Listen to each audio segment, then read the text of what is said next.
Hello beautiful people, today is 11th of September. My name is Sahil and welcome to the newspaper analysis. But before that guys, let's have a look on today's GS folder.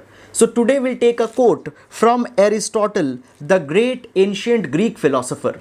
He says, education is an ornament in prosperity and a refuge in adversity.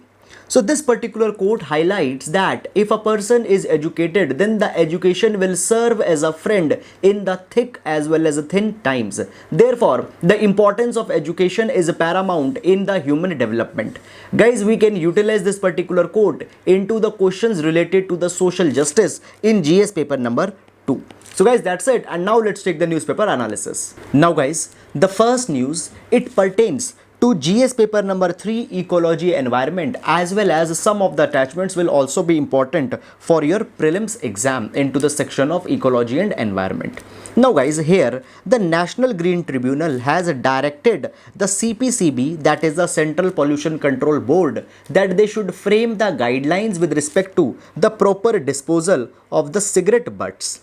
Now you might have seen that at the end of the cigarette, even after when the cigarette has been exhausted, their butts, they remain, and their degradation or biodegradation is so slow that now their accumulation into the environment is posing a problem. Moreover, there is also problem with respect to the toxicity that is contained into these cigarette butts. However, the reports have not been held very conclusively that how much toxic they are, but there is an opinion that their toxicity is degrading the environment. So therefore, their disposal has been directed by the NGT to the CPCB. Now guys, going more deeper into this particular thing, so as we are talking about the cigarette butts, they are made up of the cellulose acetate. Now cellulose acetate, that fibrous compound, it makes 95% of these cigarette butts, and this particular matter is having the large applications. For example, it is used into the photographic films, it is used into the synthetic fibers, and because it has the poor thermal retention and a quality of non-inflammability, therefore it is also utilized into the cigarettes. Now guys, there are the issues that this particular compound is very much resilient, and even after so many years it doesn't degrades. So guys, this is the entire issue with respect to this particular thing. Now here in this article I had mentioned two organizations, that is the National Green Tribunal and CPCB. So let's have a look on them also. Now guys, NGT, it has been made by the National Green Tribunal Act of 2010 to fulfill the obligations of article number 21, which provides the right to life, and into the right to life, right to clean environment has also been mentioned.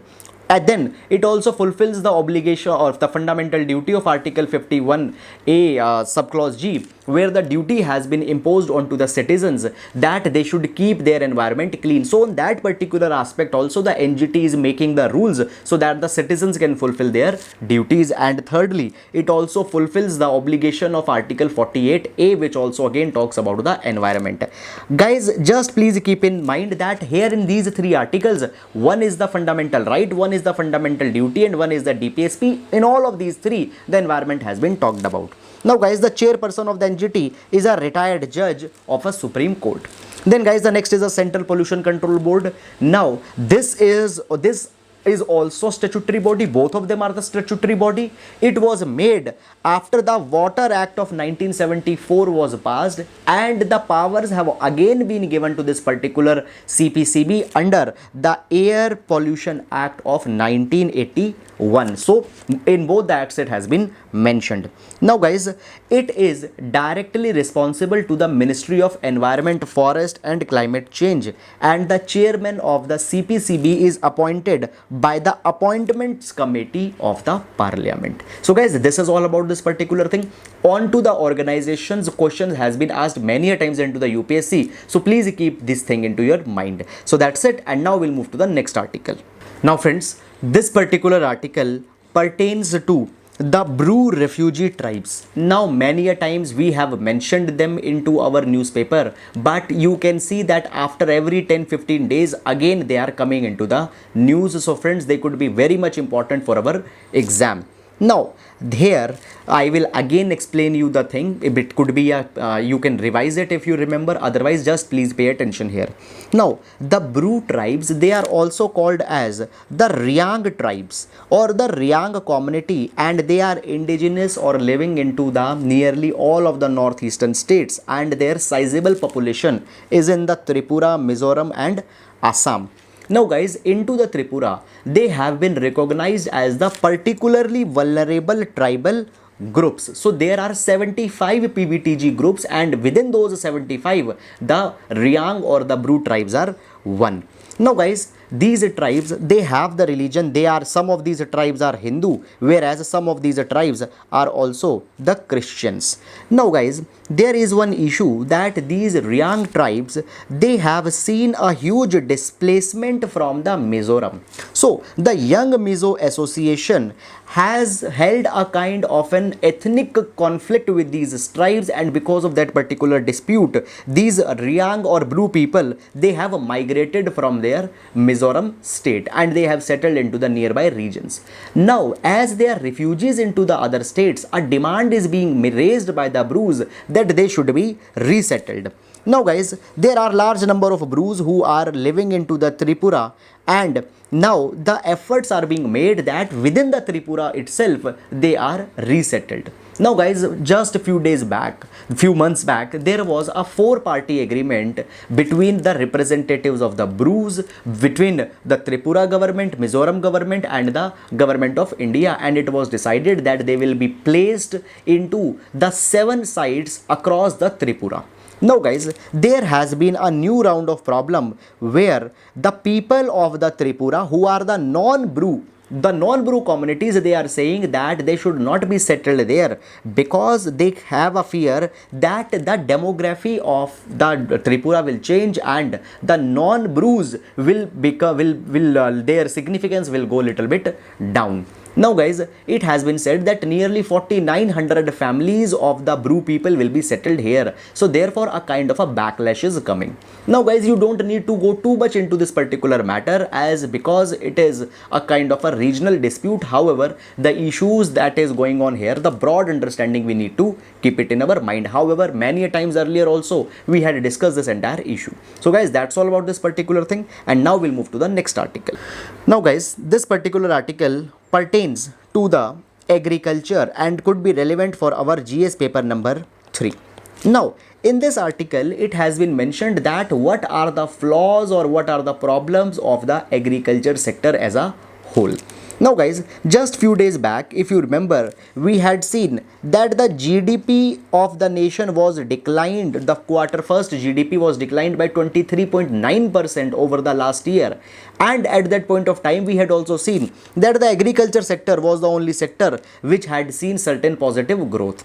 Moreover guys, this year's agricultural production is 3.7% more than the last year. Therefore, it has been said that the agricultural-led growth will be coming into the country this year. But this article says that such a thing might be a fallacy, might be a wrong assumption. Now guys, how? Now, into this article, the author has raised 3 points on whose basis we are saying that the agriculture-led growth will be coming, and he will be defying all those points.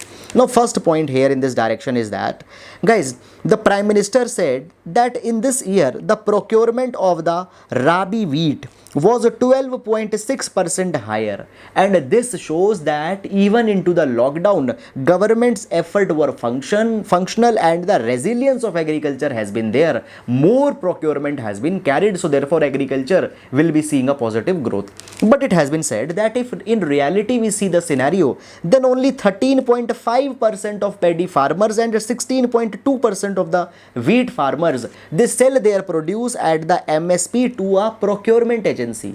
Majority chunk, more than 80% of the farmers are not anyhow selling to them. So therefore, just by saying that there is a marginal increase into the procurement at MSP, entire agriculture sector is doing good, it will be a wrong thing.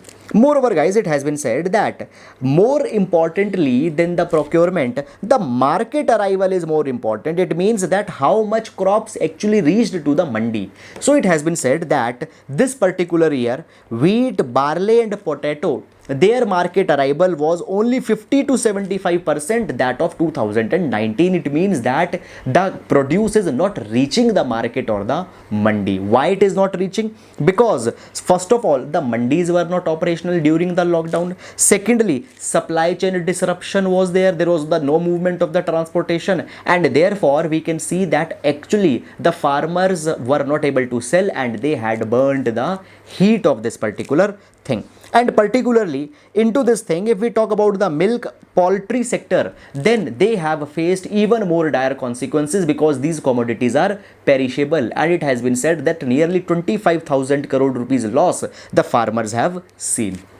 Then guys, the next point has been said that the agriculture will be good because the food inflation is high. Nearly 9.2% of food inflation was there.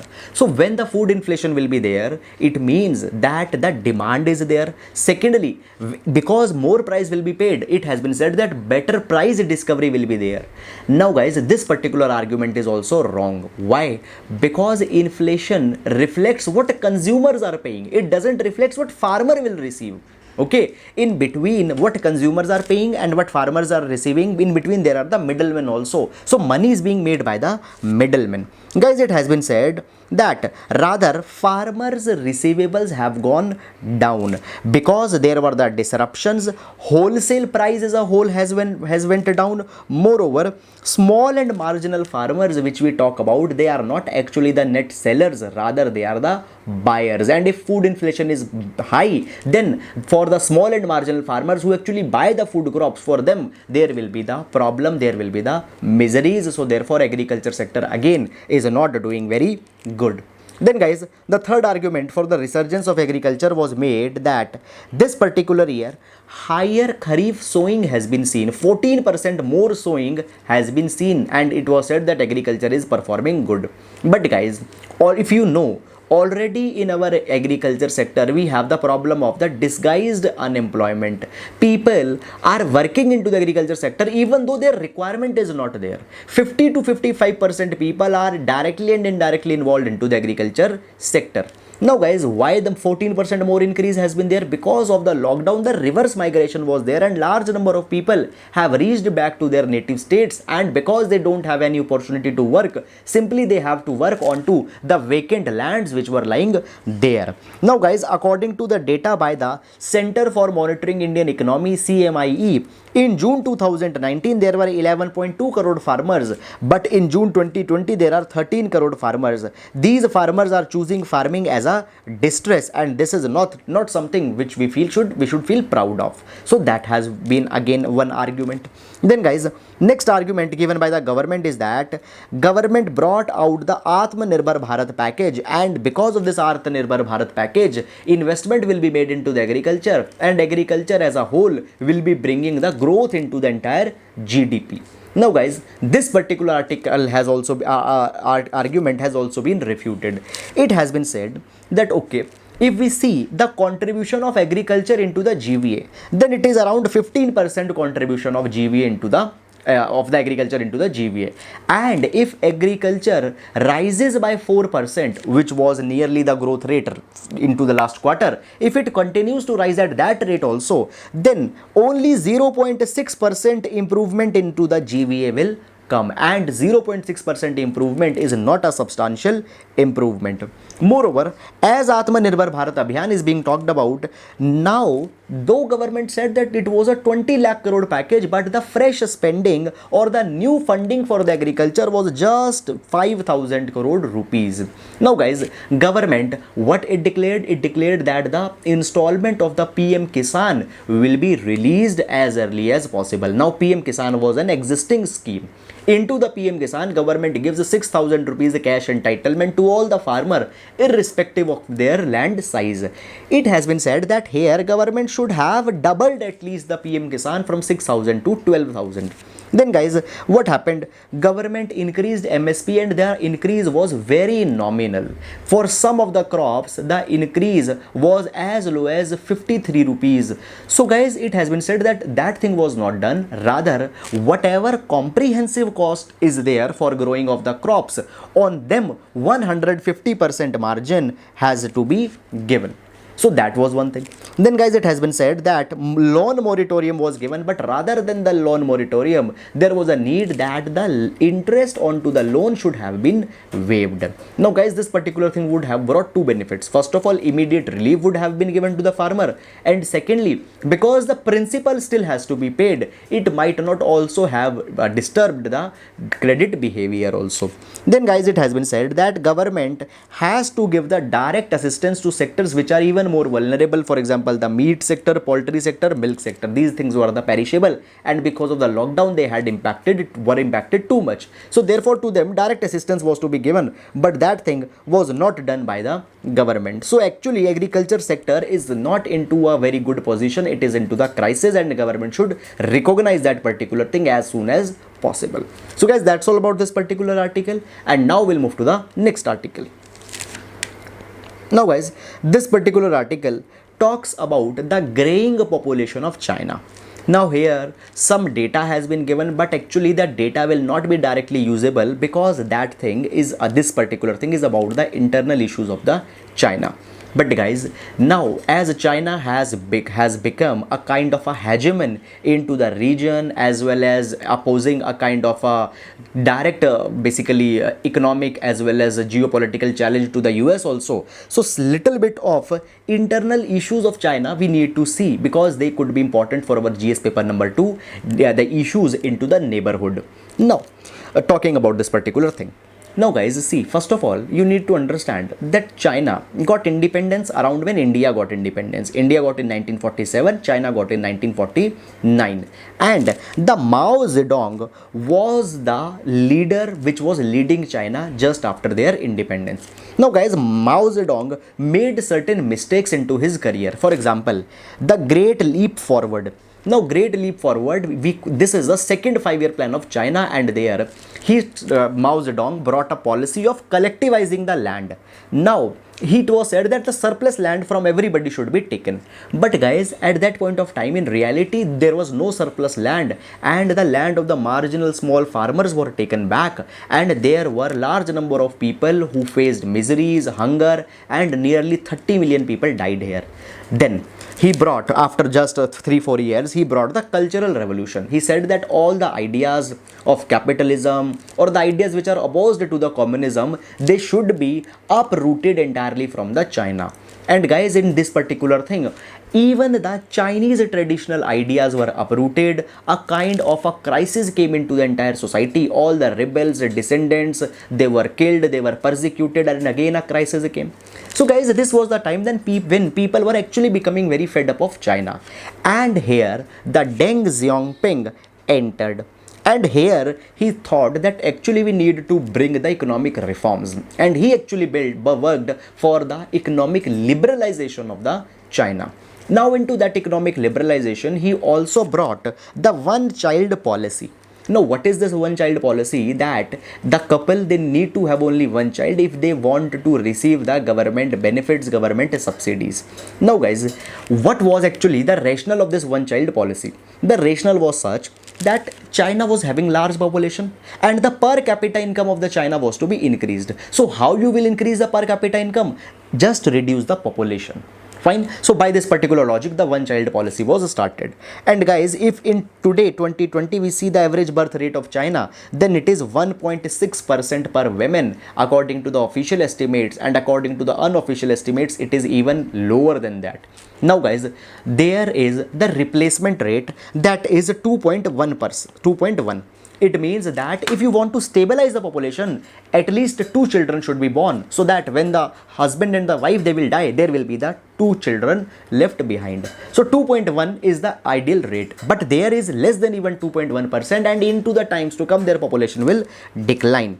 Now guys, it has been said that because of this particular thing, their population is also becoming very old, and by 2050 it has been said that nearly 32.6% of population will be more than 65 years of age. And at the same time, I told you that the population decline is also going on, and nearly 480 million population will be there by 2100. So this is the population crisis that the China will be facing into the times to come. Now guys, moreover, it has also been said that as the times will be coming, China has to spend more money onto the health spending, in social infrastructure, pension, and all these kind of things. Moreover, because the young population will decline, their manufacturing capabilities, export capabilities will also decline. And right now, till now, the China is into the middle income group. So there could be a possibility that China, without entering, before entering into the rich income group countries, will get old. So that is a crisis that the China might be facing into the times to come. Now guys, it has been said by various thinkers that when the population size decreases, or there is a small population size, there is reduced exchange of the intellectual ideas, and because of the reduced exchange of the intellectual ideas, the innovations don't come and the economy or the country becomes static. So this could be a problem into the China. Now guys, as I am discussing all this particular thing, there are large number of developed nations who already have the grey population or the aging population, but we can see that their economies are still robust. How they have done that particular thing? So they have done that particular thing by raising the total factor productivity. Now what is this total factor productivity?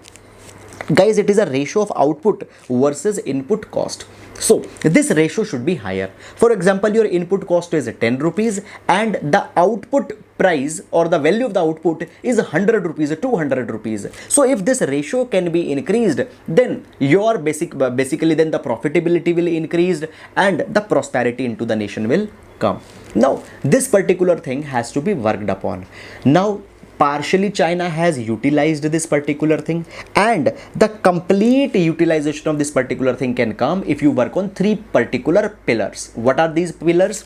Bring the market reforms, then bring the governance reforms, bring the human skill improvement. By only this thing only, even the low input you can convert into the high output. Now guys, if we see the China had worked onto the market reforms, they have liberalized their economy, but onto the governance reforms, their development is very poor. They always lack at very low into the governance index which are being released by the World Bank. Even into the Transparency International's corruption perception index also, their ranking is not very good. So this is a area where they might not be having that much kind of development. Then guys, human skill I am talking about, this is actually also a problem. We think that the China's population is very skilled, they are very educated, but guys, this particular thing is true only for the urban areas. Into the rural areas, still the education level, the skill level is very low, and 40% of the population of China is living into the rural areas. So guys, China has to take urgent steps if they want to avoid the crisis for the future.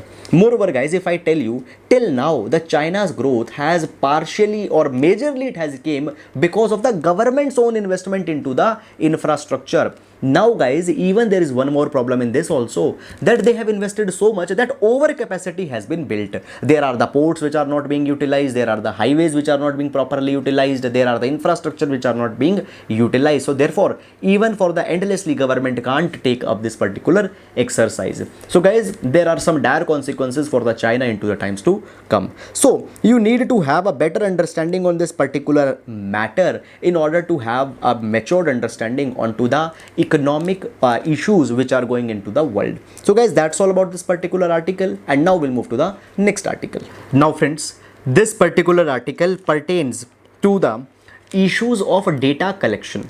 Now just few days back on Independence Day, 15th of August, Prime Minister made an address where he said that the National Digital Health Mission will be launched, where into the digital form all the health data of the citizens will be collected. Now guys, on that particular thing there are certain challenges, and what are the general challenges of the data collection, it has been mentioned in this particular article. Now guys, large number of points are over generalistic, oversimplified, not utilizable for our exam. However, just last Friday, again there was an article onto the National Digital Health Mission, and very good points with respect to the polity, economy, with respect to the privacy invasion has been discussed, and very excellently as a ready-made answer we have taken it on to the 28th of the August at this particular timestamp. So guys, I will refer that, please do refer to this particular article, it will serve your all demands. So guys, that's it, take from it from here, and now we'll move to the next article.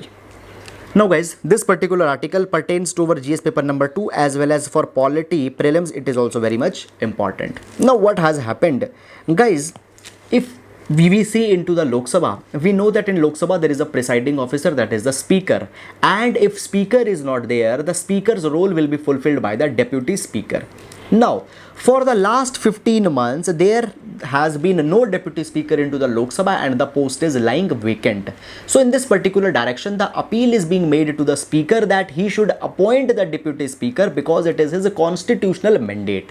So guys, here it has been said, the speaker has given a statement that it is not my duty to elect the deputy speaker, rather it is the duty of the government of the Lok Sabha that they should appoint the deputy speaker, and the post as it has been mentioned, then it is also very much urgent that he should be appointed very fast. Now guys, just only this thing has been mentioned. Other things about the parliament which is being convened and all that thing has been mentioned, which is not important for our exam.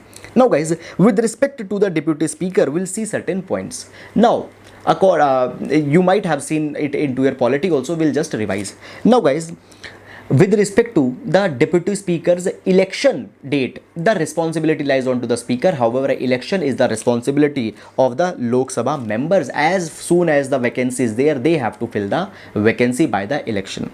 Now guys, deputy speaker, it stays in office till the life of the Lok Sabha.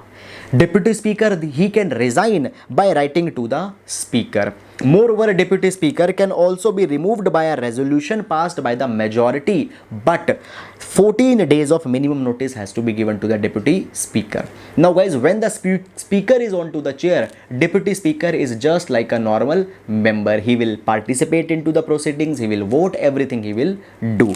Then guys, deputy speaker has a power that whenever he is appointed a member of a parliamentary committee, he automatically becomes the chairman of that particular parliamentary committee. So this is the power of the privilege of the deputy speaker. So guys, these are all the particular issues with respect to the deputy speaker. Please keep them into your mind, could be asked because of this particular thing. And so guys, that's all about this particular article. Now we'll move to the next article.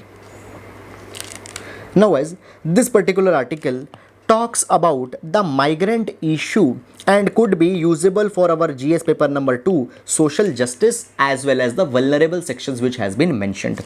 Now I'll tell you first of all the context. Now guys, as the lockdown started, we had seen that there was huge reverse migration. People from cities, they went back to their villages. Fine. Now guys, if I tell you the migrants, what is their population? First of all, we don't have any accurate up-to-date data for them. However, according to 2011 census, 37% of population of our country is internal migrant, nearly 45 crore at that point of time. Now guys, because of the lockdown, there were the huge miseries, the people went back. Now, as the unlocking has been started and people are not finding any kind of job opportunities into their own states, now they want to return back, and as they are returning back, certain safeguards are to be taken because this is the time even when the pandemic has not been abated. So guys, in that particular direction, the center government issued an advisory for the states government which they have to follow because the migrants will now be returning back.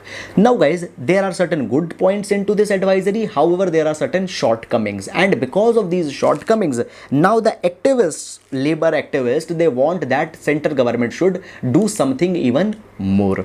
Now, first of all, the advisory which has been issued, there center government had said that the origin state, they should conduct the testing of the migrants which are going back to their destination states, and they should make a kind of a database of all these migrant workers, and that database should be shared with the destination state also.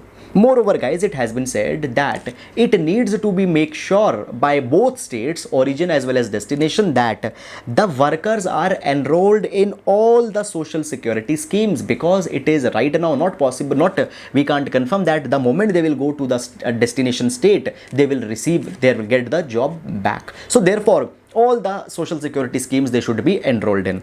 Then guys, it has been said that though these things are good, but center has failed on certain points. What are the points where it has failed? Number one, no financial relief has been mentioned for the migrant workers. Even till now, large number of think tanks had made that government should bring, but no such kind of relief has been given.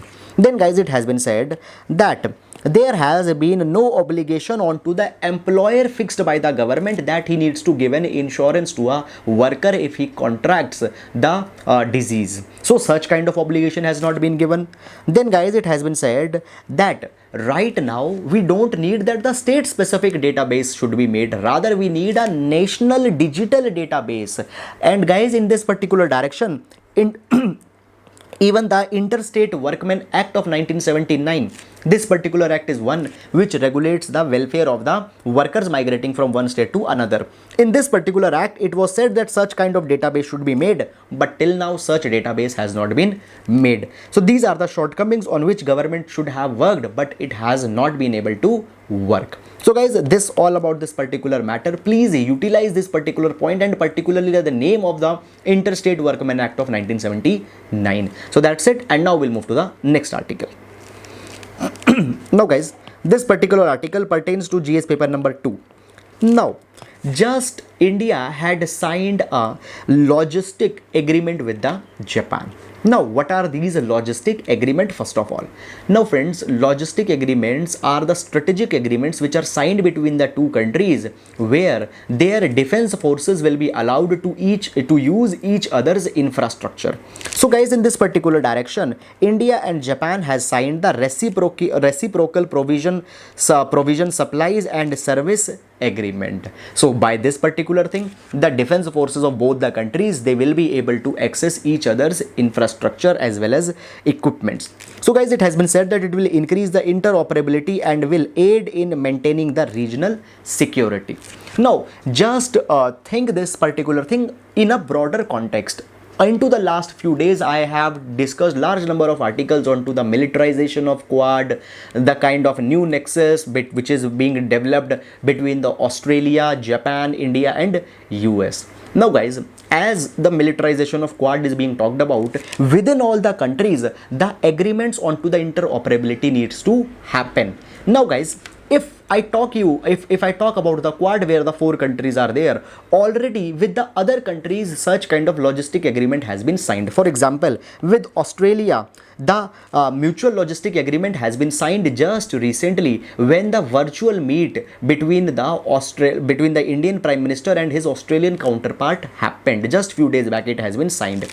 With the USA, we had already signed the LEMOA, COMCASA, GSOMIA. These are the 3 strategic agreements which USA had signed with the India. Now guys, USA has 4 foundational security agreements, and these are the one, and out of this 4, 3 had already been signed. The BECA, Basic Exchange Cooperation Agreement, has not been signed, it is underway. So guys, the groundwork with other countries have been done. With Japan it was left, and it has now been signed with the Japan also. So guys, this is all about this particular article. This particular thing will enhance the regional cooperation, will enhance the security of the navigation of the seas. Moreover, it will also help India to give a kind of a basically counterbalance to the China's growing hegemony. So friends, that's all about this particular article, and now we'll move to the question section. Guys, please pause the video and try to answer the question. Question number 1 is with respect to the neighboring countries which are having the boundary with the Israel.